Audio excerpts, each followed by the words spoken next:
Le fermier pensait avoir vécu un simple tremblement de terre. Mais lorsque la terre de son champ s'est ouverte, il a découvert un tunnel sous ses pieds. À l'intérieur se trouvait quelque chose que l'on avait caché au monde pendant de longues années. Et maintenant, c'est tout le pays qui en parle. Abonne-toi et écris en commentaire d'où tu regardes cette vidéo. Depuis toujours, la ferme de Mark Wilson se dressait comme un point fixe dans un monde qui changeait trop vite. Elle avait appartenu à son grand-père, puis à son père, et désormais c'était à lui d'en porter la responsabilité. Cette terre n'était pas seulement un moyen de subsistance, elle représentait la mémoire familiale, un héritage façonné par les mains calleuses de plusieurs générations. Chaque clôture, chaque pierre déplacée pour labourer, chaque outil accroché dans la grange avait été touché par quelqu'un de son sang. Mark connaissait ces lieux comme on connaît les lignes de sa propre paume. Les chemins qu'il empruntait pour inspecter les cultures lui étaient si familiers qu'il aurait pu les parcourir les yeux fermés. Il aimait l'odeur fraîche des matins humides, la manière dont le vent glissait entre les hautes herbes et la sensation rassurante de la routine. Ses journées se ressemblaient, mais cette répétition n'avait rien de monotone. Elle lui donnait un cadre solide, un sentiment d'appartenance que beaucoup auraient envié. Il avait toujours cru que cette terre n'avait plus aucun secret pour lui. Pourtant, depuis quelques jours, quelque chose n'allait pas. Tout avait commencé de manière subtile, presque imperceptible, comme un frémissement dans l'air. Les oiseaux avaient disparu sans prévenir. Habituellement, des nuées de merles, de geais ou de corbeaux circulaient au-dessus des cultures, criant, se perchant sur les clôtures, créant un fond sonore constant. Le silence qui s'était abattu sur la ferme lui avait semblé étrange, anormal, comme si quelqu'un avait brusquement coupé un bruit de fond auquel il ne prêtait plus attention depuis longtemps. Même les animaux de la ferme se comportaient bizarrement.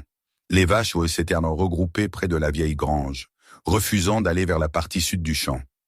Les chevaux renaclaient lorsqu'il tentait de les y mener, et son vieux chien Rocky, habituellement placide et indifférent au monde extérieur, se mettait à grogner vers le sol, les poils hérissés, les yeux fixés sur un point invisible. Mark avait d'abord tenté de trouver des explications rationnelles. Peut-être qu'un prédateur rôdait aux alentours. Peut-être qu'une variation climatique temporaire perturbait les animaux. Il s'était convaincu que tout cela passerait rapidement. Mais un autre signe, plus discret mais plus inquiétant encore, avait frappé ses sens.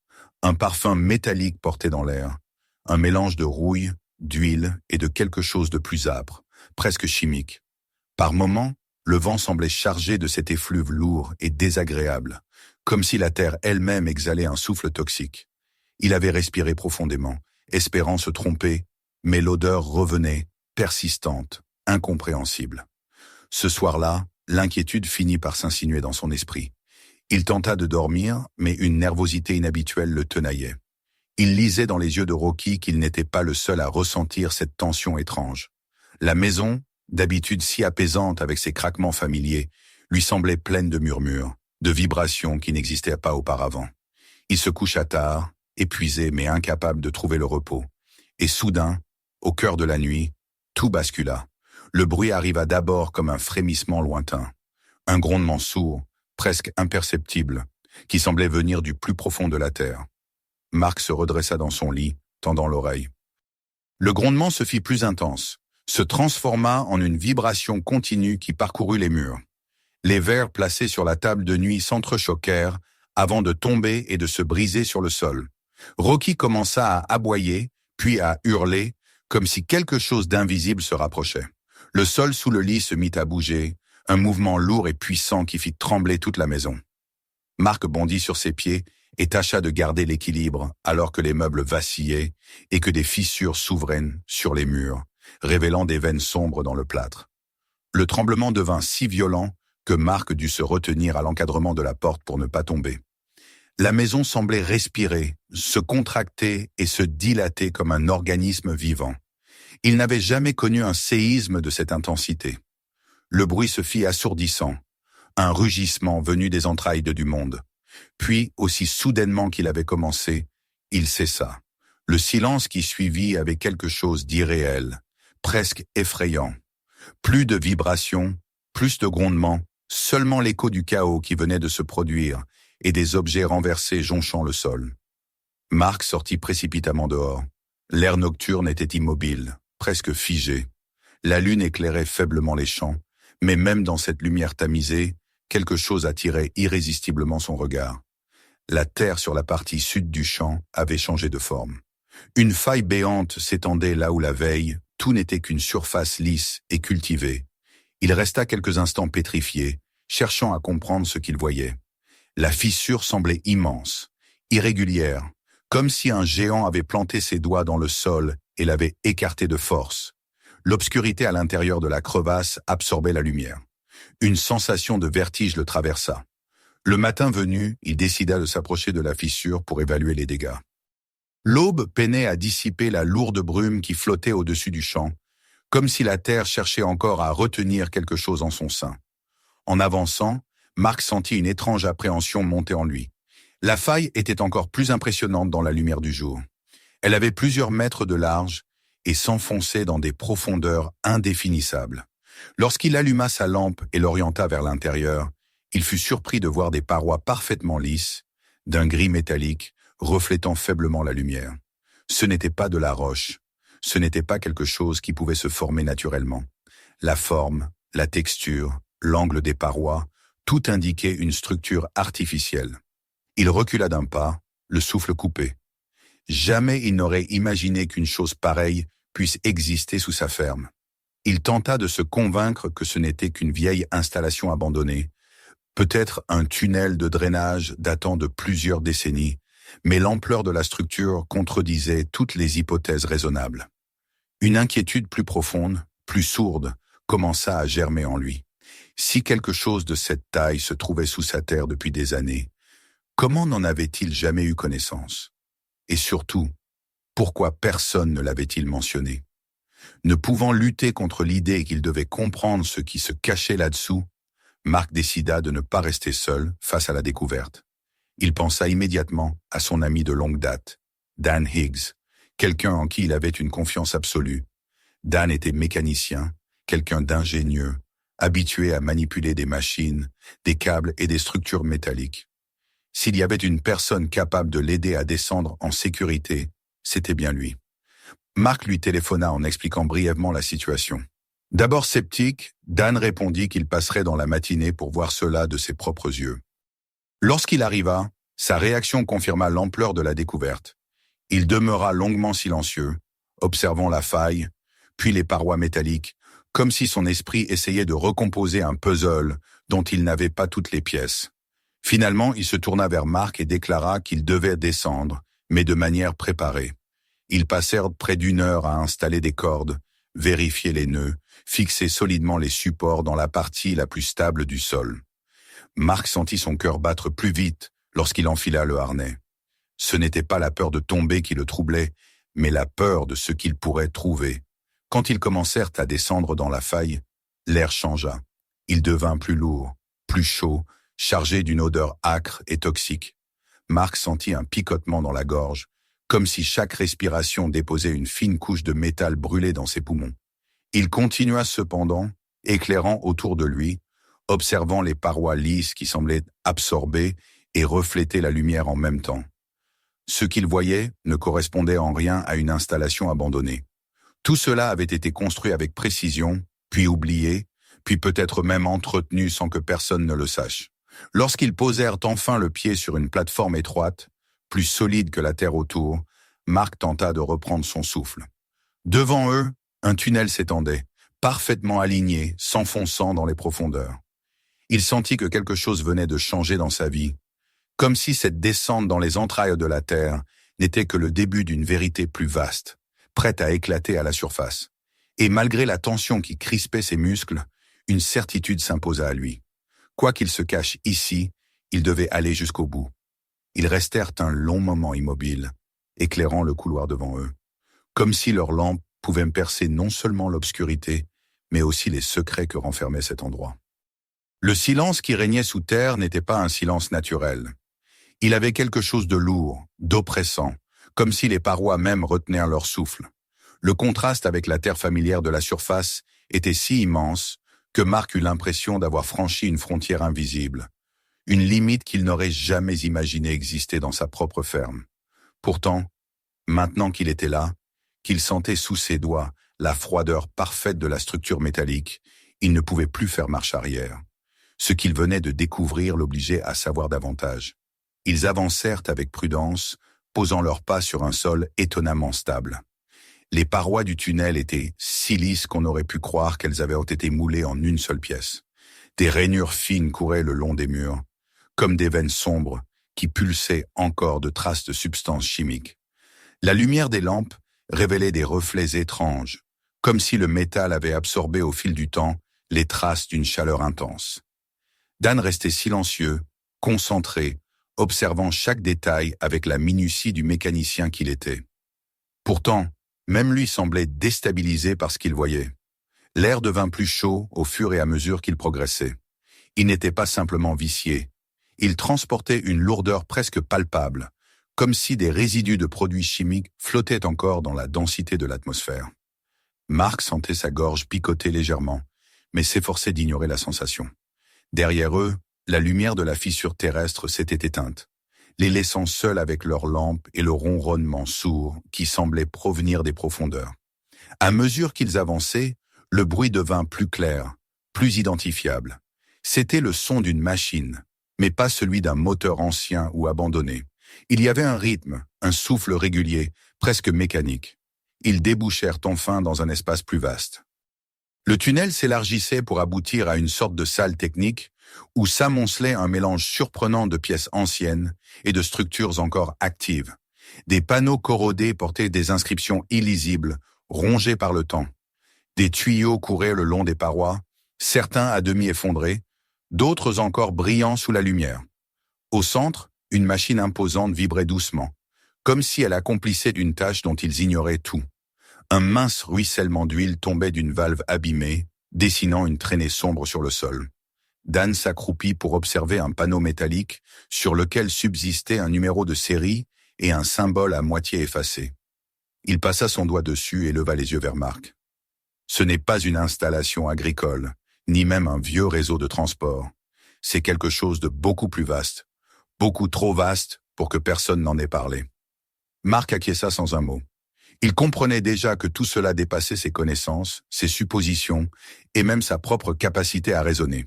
Trouver un complexe aussi élaboré, aussi profondément enfoui et dans un état qui suggérait une utilisation récente, cela impliquait que quelqu'un savait. Quelqu'un utilisait ou avait utilisé cet endroit sans jamais dévoiler son existence. Ils continuèrent d'explorer, suivant une autre galerie qui semblait s'enfoncer encore plus loin.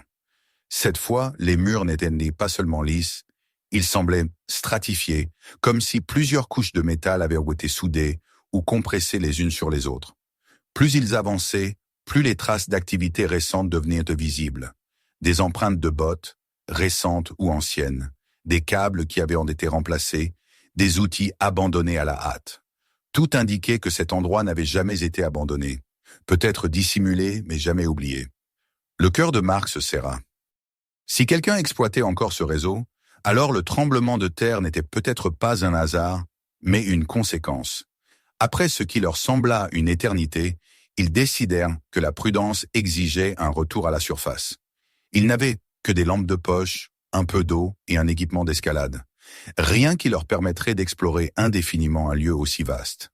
Le simple fait de savoir que la structure continuait, bien au-delà de ce qu'ils avaient parcouru, suffisait à comprendre qu'ils n'avaient vu qu'un fragment. Lorsqu'ils remontèrent à la lumière du jour, couverts de poussière, la silhouette familière de la ferme leur apparut presque étrangère. Mark avait l'impression de regarder un décor familier sans pouvoir y entrer pleinement, comme si le contraste entre la surface et les profondeurs avait créé une fissure non seulement dans la terre, mais aussi en lui. Cette nuit-là, il ne dormit presque pas. Il repensait à chaque détail observé, à chaque son perçu, cherchant à assembler les pièces d'un puzzle impossible. L'idée qu'une installation industrielle massive puisse se trouver sous ses pieds depuis des décennies bouleversait tout ce qu'il croyait savoir. Le silence de la maison lui semblait trop parfait, presque artificiel, comme s'il avait perdu sa familiarité après cette descente. Le tremblement de terre avait révélé quelque chose qui aurait dû rester caché. Mais pour quelle raison? Le lendemain matin, il décida qu'il avait besoin de réponses. Il se rendit donc à la bibliothèque du comté, un bâtiment ancien, où les archives locales étaient conservées. Il y passa des heures à feuilleter des registres poussiéreux, à consulter des cartes cadastrales, à examiner des documents d'achat et de vente datant de plusieurs décennies. C'est là qu'il découvrit un détail troublant. Avant que son grand-père n'achète la ferme, la terre avait appartenu non pas à un particulier, mais à une série de compagnies minières dont les noms changeaient régulièrement. Chaque décennie, une société différente apparaissait dans les registres, achetant puis revendant le terrain sous un nouveau nom. En comparant les dossiers, Marc remarqua qu'une même signature revenait dans plusieurs contrats, bien que sous différentes entités juridiques. Le fil conducteur se dessina peu à peu. Toutes ces compagnies, malgré leurs noms variés, appartenaient à une même corporation, North Star Extraction, connue dans certains milieux pour ses opérations discrètes et ses projets controversés. Il frissonna en comprenant que son propre terrain avait été utilisé autrefois pour des activités de forage et d'extraction spécifiques. Mais ce qui l'inquiéta le plus, c'est qu'aucun dossier ne mentionnait une fermeture officielle des installations. Aucune trace de démantèlement, aucune inspection finale, aucun rapport environnemental. Comme si tout avait été effacé sciemment, comme si la compagnie avait décidé de faire disparaître toute preuve de ce qu'elle avait fait sous la terre. Il quitta les archives avec un poids dans la poitrine, conscient que ce qu'il avait vu dans la faille n'était que le résultat visible d'un secret industriel soigneusement enterré. Son esprit était déjà en train de tourner vers d'autres questions. Si cette installation n'avait jamais été officiellement fermée, cela signifiait peut-être qu'elle continuait à fonctionner de manière clandestine. Et s'il y avait des machines encore actives dans les tunnels, alors quelque chose ou quelqu'un les entretenait. Lorsqu'il retourna à sa ferme, le vent s'était levé, apportant de nouveau cette odeur métallique qui semblait jaillir du sol. Il sentit une pointe de vertige en s'approchant de la fissure. Bien qu'elle soit la même que la veille, elle lui paraissait plus sombre, plus profonde, comme si le secret enfoui sous la terre l'appelait encore. Il savait qu'il ne pourrait pas affronter cela seul. Il devait comprendre ce que cette présence souterraine avait laissé derrière elle et ce qu'elle cachait encore. C'est alors que son regard se posa sur un dossier qu'il avait rapporté de la bibliothèque. Les logos de North Star Extraction y figuraient clairement, sous différentes formes, différentes couleurs, différents noms, mais toujours la même origine. Et soudain, une évidence s'imposa à lui. Pour comprendre l'impact de cette installation, pour mesurer la dangerosité de ce qu'il avait découvert, il lui fallait consulter quelqu'un capable d'en évaluer les conséquences sur la terre, l'eau, l'air et même la santé. Une personne en qui il avait confiance et qui possédait les connaissances nécessaires. Il pensa aussitôt à Emily Sanders, une amie de longue date, spécialiste en environnement, dont les analyses avaient déjà permis de révéler des pollutions dissimulées dans d'autres régions du comté. Il prit une longue inspiration, ferma le dossier et sentit en lui se former une résolution nouvelle. La découverte du tunnel n'était que le début. Le reste, il le pressentait, serait encore plus difficile à affronter. Pourtant, il n'avait plus le choix. La terre avait parlé et il ne pouvait plus faire semblant de ne rien entendre. Lorsque Mark contacta Emily Sanders, il sentit dans sa voix un mélange d'étonnement et de scepticisme. Il lui décrivit le séisme, la fissure béante, puis ce qu'il avait découvert dans les profondeurs de sa propre terre. Elle resta silencieuse un moment, sans doute pour évaluer s'il exagérait ou s'il était réellement convaincu de ce qu'il avançait. Mais lorsqu'il mentionna les machines encore actives, les parois métalliques parfaitement intactes et la présence suspecte d'anciennes entreprises minières liées à North Star Extraction, son ton changea. Emily était une scientifique, pas une rêveuse. Elle avait passé des années à étudier les sols, les nappes phréatiques, les pollutions industrielles. Si elle sentait que quelque chose méritait une enquête, elle n'hésitait pas. Elle annonça qu'elle viendrait dès le lendemain matin avec son matériel. Lorsqu'elle arriva, la lumière du jour baignait la ferme d'un éclat paisible, mais cela ne trompa pas Emily. Elle connaissait trop bien les apparences trompeuses des paysages ruraux. Marc l'accueillit devant la fissure et elle demeura un long moment à observer la faille, mains sur les hanches, les sourcils froncés. Son regard suivait les lignes irrégulières du sol, évaluant l'ampleur du phénomène. Elle demanda à Marc de raconter à nouveau ce qu'il avait vu à l'intérieur. Il le fit avec précision, décrivant chaque détail avec une inquiétude croissante. Émilie l'écoutait en silence, hochant parfois la tête, puis sortit un détecteur de gaz, un analyseur de pollution de l'air, des tubes échantillonneurs et une série de capteurs portatifs. Aussitôt qu'elle approcha le détecteur du bord de la fissure, l'appareil se mit à sonner faiblement. Mark observa son visage se durcir. Elle se pencha davantage, analysa les chiffres sur l'écran et ne dit rien pendant quelques secondes. Puis elle déclara que l'air émanant de la faille contenait des composés organiques volatiles en quantité bien supérieure à la normale. Elle plaça ensuite un capteur près du sol, préleva un échantillon de terre, puis de l'eau d'une petite nappe phréatique qui affleurait à l'entrée du champ. Les résultats apparurent rapidement. La présence d'hydrocarbures lourds et de métaux toxiques dépassait largement les seuils acceptables. Lorsqu'elle releva la tête, ses yeux reflétaient une inquiétude profonde. Elle affirma que les indices correspondaient à une installation industrielle ayant fonctionné récemment, et non à un site abandonné depuis longtemps. Selon elle, les traces chimiques ne laissaient aucun doute. Quelque chose sous leurs pieds continuait d'émettre des substances dangereuses. Elle expliqua que cela pouvait contaminer les nappes phréatiques, empoisonner la terre et rendre la région inhabitable. Mark sentit un froid parcourir sa colonne vertébrale. Il avait toujours considéré sa ferme comme un refuge. Savoir qu'elle pouvait être empoisonnée par une activité clandestine éveilla en lui une colère sourde. Émilie proposa de descendre elle-même dans la faille avec eux pour examiner directement l'installation. Elle précisa que cette fois, il serait indispensable d'emporter des appareils de mesure, des masques filtrants et de quoi enregistrer toutes les observations. Ils se préparèrent minutieusement, revêtant des combinaisons légères et réglant les caméras pour filmer tout ce qu'ils trouveraient. Lorsque les trois commencèrent la descente, Mark sentit une nouvelle tension parcourir son corps. Pourtant, il n'était plus seulement animé par la peur. Il était habité par un besoin impérieux de comprendre et de protéger la terre qui lui avait été confiée. En atteignant le premier palier, la chaleur les frappa encore plus brutalement que la première fois. L'air semblait presque vibrer, comme s'il portait encore les pulsations de machines invisibles. Émilie alluma sa lampe frontale et avança sans attendre, analysant les parois métalliques, prenant des notes rapides sur un petit carnet qu'elle gardait toujours dans sa poche.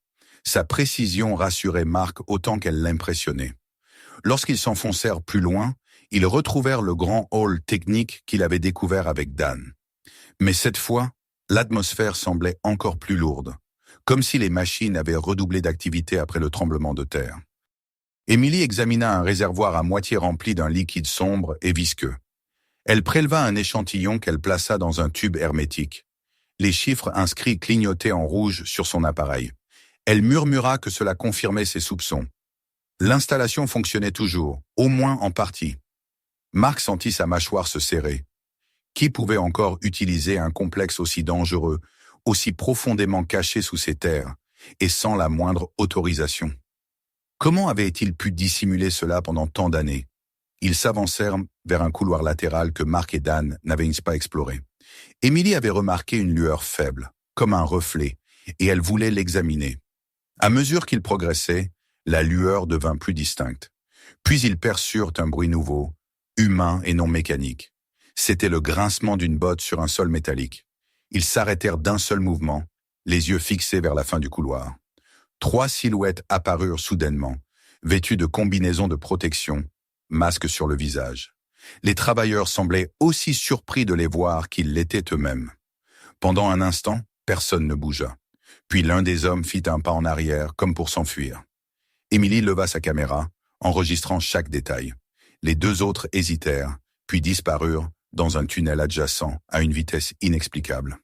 On entendit que leurs pas s'éloignaient dans les profondeurs, absorbés par les échos métalliques. Mark sentit son cœur battre à tout rompre. La preuve était là.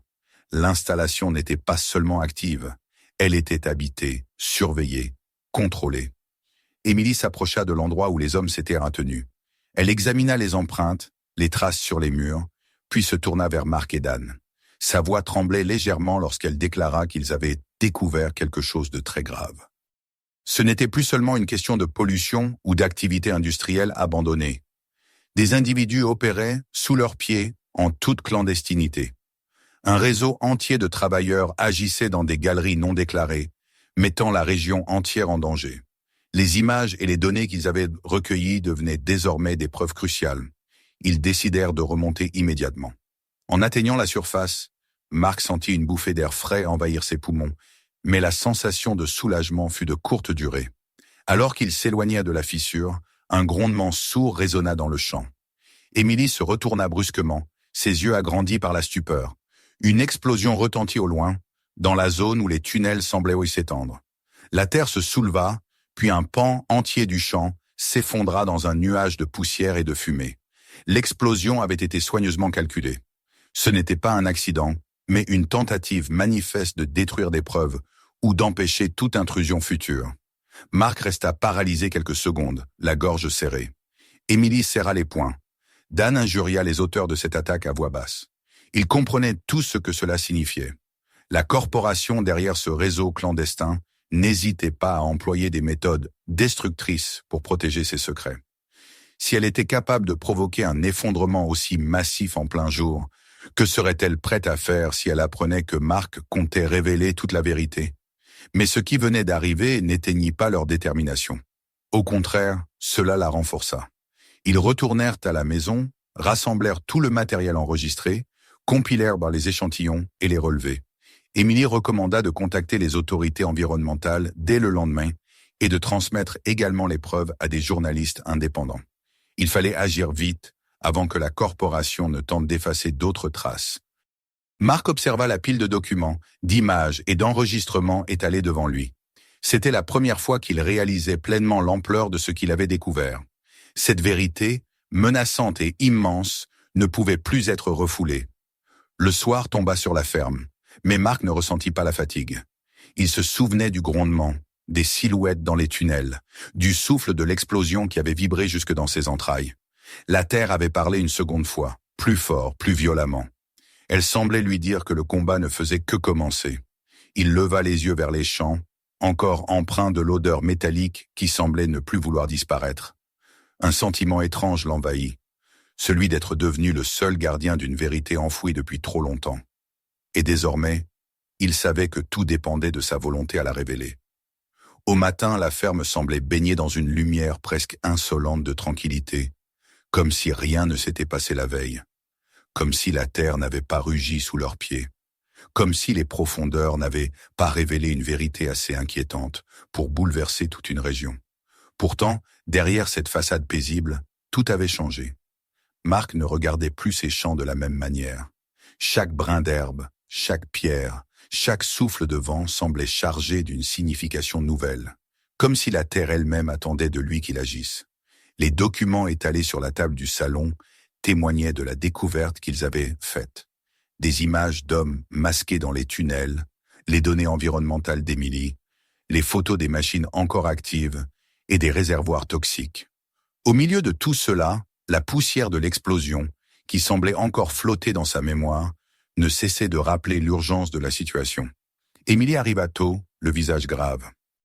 Elle avait passé la nuit à analyser les données et avait rédigé un rapport préliminaire d'une précision redoutable. Elle présenta à Mark les seuils dépassés, les graphiques qui démontraient la contamination des nappes phréatiques et les preuves irréfutables que l'installation souterraine avait fonctionné récemment. Elle expliqua que ces éléments ne laissaient aucune marge d'interprétation. La corporation responsable de cette exploitation avait violé plusieurs lois et mis en danger toute la région. Dan les rejoignit un peu plus tard, portant encore les traces de fatigue, mais déterminé à aller jusqu'au bout. Ensemble, ils passèrent en revue la stratégie qu'ils allaient adopter pour révéler la vérité. Mark contacta les autorités environnementales du comté.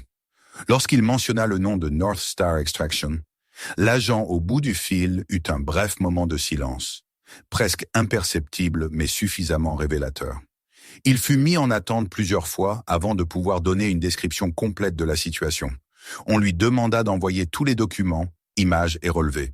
Emily se chargea d'envoyer les données scientifiques avec une note explicative. À peine avait-il terminé ses démarches que Mark reçut un appel d'un journaliste local, informé de l'affaire grâce à un contact d'Emily dans un réseau d'investigation. La machine médiatique se mit en marche et il devint évident que ce qu'ils avaient découvert allait rapidement dépasser le cadre de leur petite communauté. Les premières équipes de journalistes arrivèrent dans l'après-midi, caméra au point, visage tendu par une impatience évidente. Ils interrogèrent Mark, filmèrent de la fissure, prirent des images de la partie effondrée du champ. Ils posèrent des questions rapides, cherchant à comprendre comment une telle installation avait pu exister sous la ferme sans que personne ne s'en rende compte. Mark répondit avec sincérité, expliquant tout ce qu'il savait, tout ce qu'il avait découvert, sans rien exagérer. Il se sentait vulnérable, exposé, mais il savait que c'était le prix à payer pour mettre au jour ce qui avait été caché pendant des décennies. L'impact médiatique fut presque immédiat.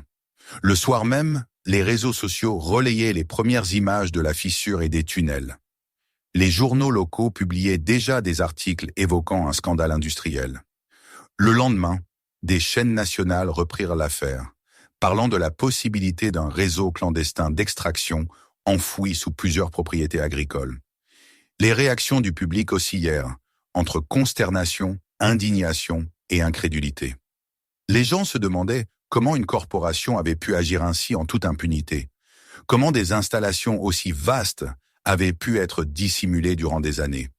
Les autorités ne purent plus ignorer la situation. Une équipe d'enquêteurs de l'Agence environnementale nationale arriva sur la ferme pour examiner la fissure et prendre des mesures supplémentaires. Émilie leur présenta ses analyses. Les appareils détectèrent des niveaux alarmants de polluants, confirmant ses conclusions. Ils descendirent à leur tour dans les tunnels, malgré le danger, et ce qu'ils y trouvèrent correspondit point par point aux descriptions de Mark, Dan et Émilie. Des machines encore chaudes, des chambres techniques, des réservoirs contaminés. Les enquêteurs ressortirent le visage fermé, conscients de l'ampleur de la découverte. Dans les jours qui suivirent, des mandats furent délivrés. Des bureaux appartenant à North Star Extraction furent perquisitionnés. Plusieurs employés et cadres furent arrêtés, certains tentant de nier leur implication, d'autres laissant entendre que les opérations souterraines n'avaient jamais été officiellement approuvées. Les procureurs parlèrent déjà de fraudes environnementales, de falsification de documents et de mise en danger de la population. La corporation se retrouva au centre d'un scandale national, son nom associé à une négligence criminelle et à des opérations clandestines qui s'étaient prolongées des décennies durant. Pendant ce temps, la ferme de Mark devint un lieu d'intervention constant. Des ingénieurs spécialisés dans la stabilisation des sols examinèrent les fissures et les zones d'effondrement. Ils mirent en place des structures de soutien, consolidèrent la terre affaiblie et identifièrent les zones nécessitant des travaux d'urgence. Des équipes de nettoyage chimique commencèrent à décontaminer les nappes phréatiques et le sol. Elles installèrent des pompes, des filtres, des barrières absorbantes. Le travail était fastidieux, coûteux et demanderait des mois, mais les résultats commencèrent à se faire sentir. La qualité de l'eau montra une amélioration progressive, et le sol, soigneusement traité, retrouva peu à peu sa capacité à accueillir la vie. Mark observait tout cela avec une émotion difficile à décrire. Il voyait sa terre reprendre vie, lentement, mais sûrement. Émilie était présente presque quotidiennement, supervisant les opérations, commentant les analyses, assurant la coordination avec les équipes scientifiques. Dan aidait de son côté comme il pouvait, surveillant les machines, réparant certaines clôtures endommagées par les travaux. Il formait sans l'avoir prévu une équipe soudée, unie par la volonté de réparer ce que d'autres avaient détruit. Les saisons passèrent et la ferme se transforma. L'herbe repoussa, plus dense qu'avant. Les oiseaux revinrent un matin, leur chant résonnant comme une promesse de renouveau. Les animaux de la ferme se remirent à parcourir librement les champs, sans la peur étrange qui les avait tourmentés auparavant. Lorsque les premières récoltes arrivèrent, Mark faillit ne pas croire ses yeux. Le maïs était plus haut, les légumes plus vigoureux, les arbres fruitiers plus généreux. La terre semblait vouloir effacer les cicatrices qu'on lui avait infligées, comme si elle remerciait ceux qui avaient lutté pour la sauver. Un an après les événements, Mark marcha dans ses champs, respirant l'air pur retrouvé. Le soleil baignait la ferme d'une lumière douce. Il pensa à son grand-père, à son père, à tout ce que cette terre avait traversé. Il comprit alors quelque chose qu'il n'avait jamais perçu avec autant de force. La terre n'était pas seulement une surface à cultiver, elle était un être vivant, capable de souffrir et de guérir, capable de garder des secrets, mais aussi de les révéler lorsque le moment était venu. Il se souvenait des tremblements, des grondements, des machines cachées sous ses pieds, et il comprenait pourquoi il n'avait pas pu rester aveugle. Il ne s'était jamais considéré comme un héros. Il n'avait rien accompli pour la gloire ou la reconnaissance. Il avait simplement écouté la voix de la terre, celle qu'il connaissait depuis l'enfance, celle qui lui avait appris le travail, la patience, le respect. Et lorsqu'elle avait crié à l'aide, lorsqu'elle avait dévoilé ce qu'on lui avait fait subir, il avait répondu. En marchant sous le ciel clair, avec le vent léger qui courait sur sa peau, il sut qu'il avait fait ce qu'il fallait, et que désormais, la vérité enfouie dans les profondeurs ne pourrait plus jamais être enterrée. Abonne-toi à la chaîne pour ne pas manquer la prochaine histoire. Regarde les autres vidéos. Il y a tant de choses que personne n'aurait jamais dû découvrir. Partage cette vidéo avec tes amis, qu'ils apprennent eux aussi la vérité.